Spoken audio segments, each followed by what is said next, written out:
Hello everyone, welcome to this video. If you are going to the cloud and you are thinking about, okay, now what? Now how can I make sure that all the security that I need for the cloud, I have it. I have a enterprise architecture that can protect my deployments, protect when I move and deploy my resources to the cloud. Where do you even start? What is a cloud enterprise architecture? How do you make sure that you have all the policies that are required and you are not missing out anything? So I want you guys to refer to one document that I find really useful, and I want to put the link in my video, and this is from the Cloud Security Alliance. There is a nice set of questionnaire, okay, and it says the Consensus Assessment Initiative Questionnaire. Okay, so that is your CAIQ. Okay, so what you need to do, so you can also go to over here and find the document if you like. So the latest version is the v 3.1, so let's just go there, and here you need to just go through and fill out your questionnaire if you want to get updates. So if you want to get updates, just select yes, sounds good, and then I'm just click on the download button. I have already filled out some of my information in there already, so it will download the file. It's a CAIQ, the latest version is 3.1, so I want to use that one and click on it, and it should open up the latest one. So let me see what we have. So here, this is I'm using the MacBook Pro. There's some font problem. You may not have this one, but it's okay. So kind of what it says, this is based on the predecessor, which is v3.0.1. Okay, I actually also have the previous one open over here as well somewhere. But what you need to do in here, you need it provides a cloud customer and cloud auditor with the opportunity to ascertain that their cloud service provider is compliant to the cloud control matrix. This is the CCM. Again, the CCM is a term that you should be familiar with. It maps various type of cloud controls, okay, and ask you, hey, do you have this, do you have that, do you have this? Now this document is structured as follows. This tab, so here you see there are a whole bunch of tabs. The first tab is they're talking about that contains the questionnaire, in which there are A to D columns, contains the CCM 3.0.1 control, column E to the consensus assessment questionnaire, and W to Y the column for the answers.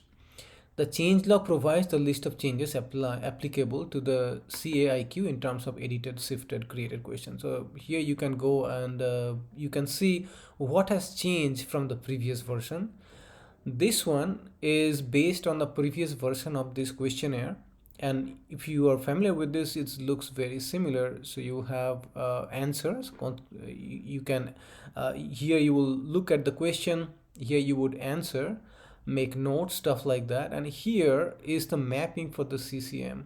This control, it maps to what other, if we question this answer, it would help you to make so many different controls from so many different regulations and industry standards. Okay, let's come back over here. Now the CSA, which is the Cloud Security Alliance, and the CCM working group hope that organizations will find this document useful for their cloud security compliance program. It's very important that you understand the compliance requirement in the cloud, and you have the right amount of security. So let's just spend a little bit of time with the CAIQ 3.1 version 3.1.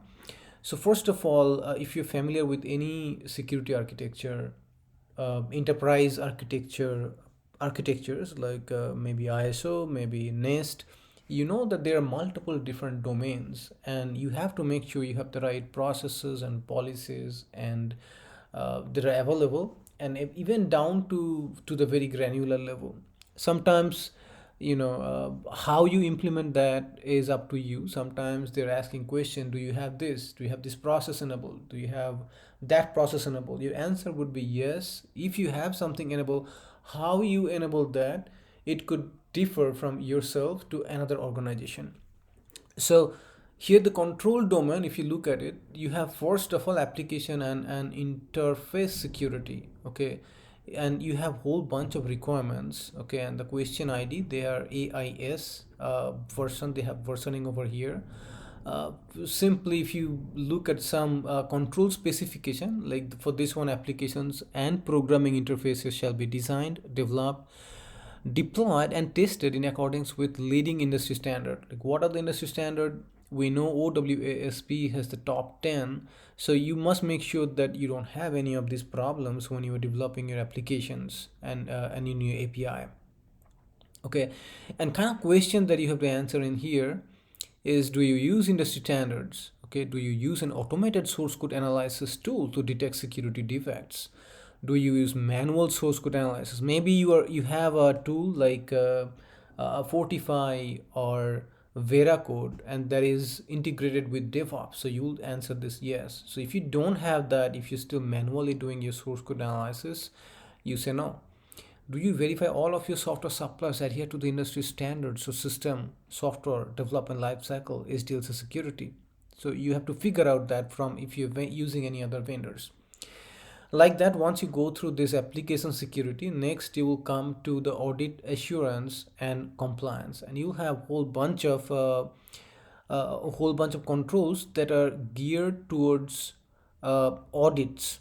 Okay, and you can go through it. Let's take the next one is business continuity management and operational resilience. So this is very important, again, that you want to make sure just because you're moving to the cloud, you don't want to lose the capability of recovering from a failure.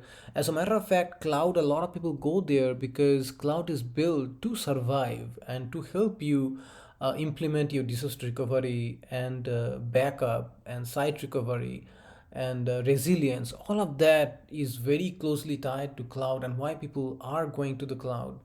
Okay, with cloud technology, you can help them implement them in a very quick turnaround time rather than if you're implementing on-prem. So you have whole bunch of questions regarding your continuity.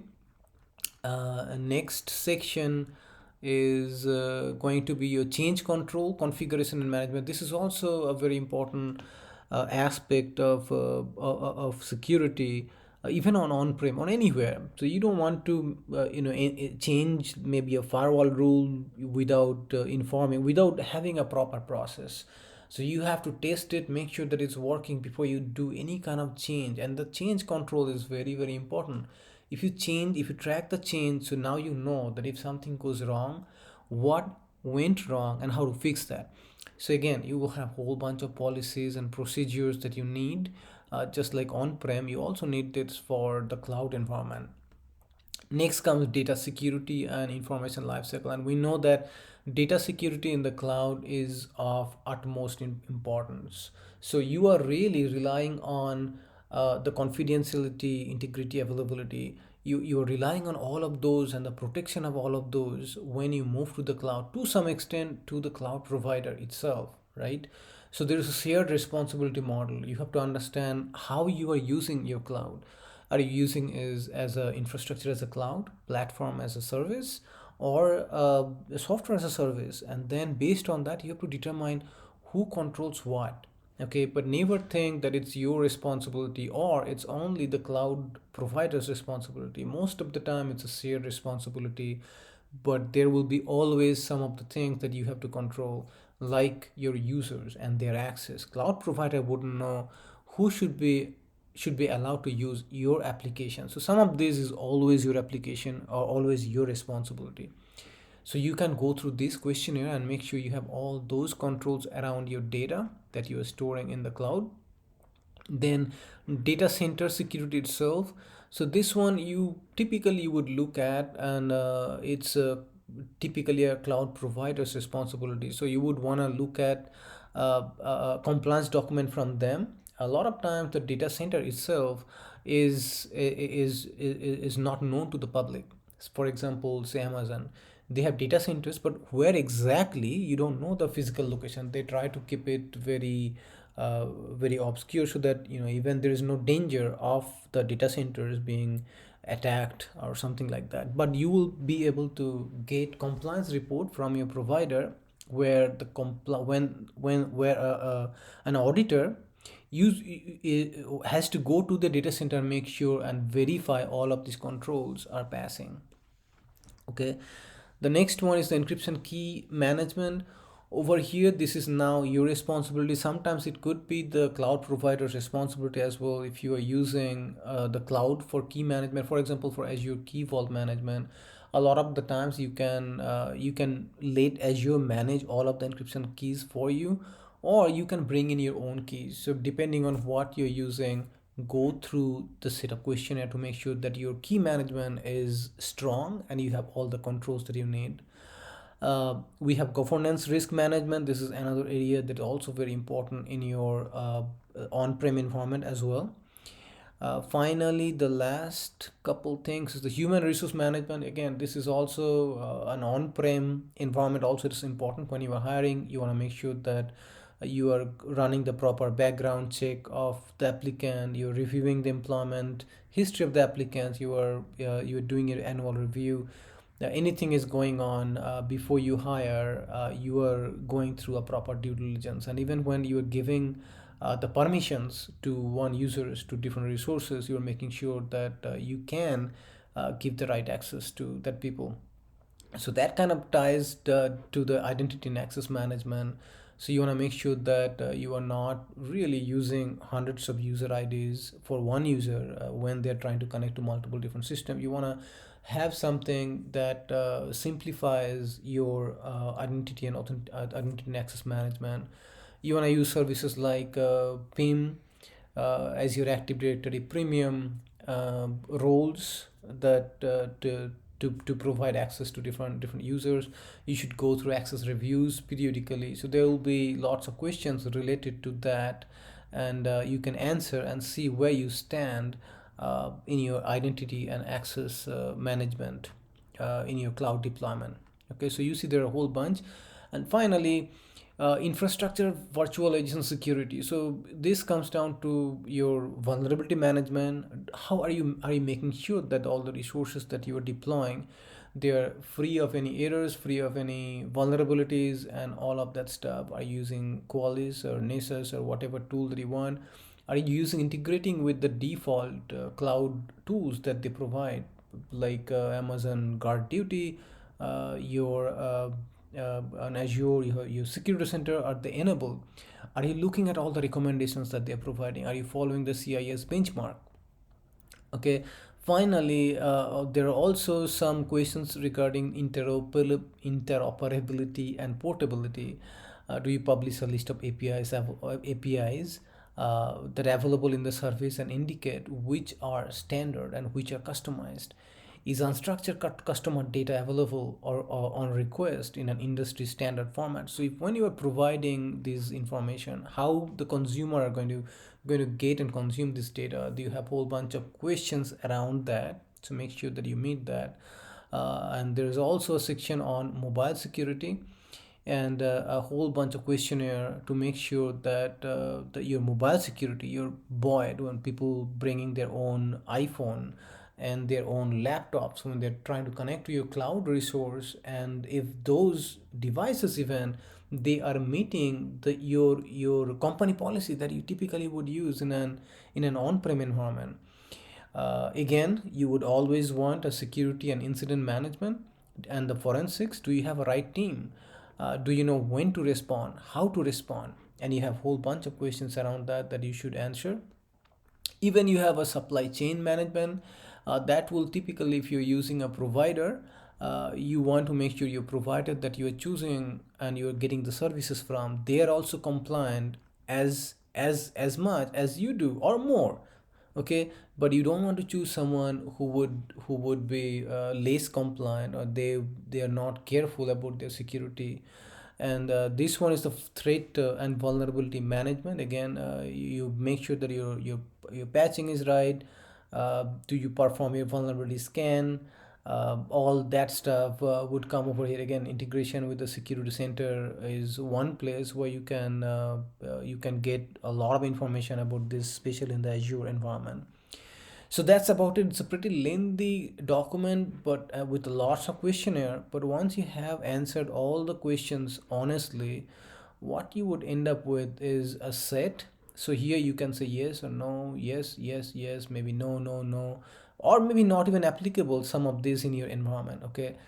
And then at the end, if you don't have that, you can make a note.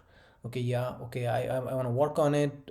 This is the process that I would want to implement. Maybe put a date on it and kind of track how and when you are going to change the control that you don't have now to the control that you're going to have. So you're meeting all the security control that you should have in a cloud environment and be as secure as possible. So again, use this document CAIQ version 3.1 to kind of assess your security standards in your own organization and make sure that you are meeting as many of them as possible. Okay, good luck. Hope this video is useful to you.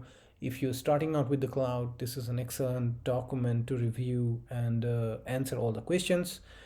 Be more secure, and thanks for watching this video. Thank you.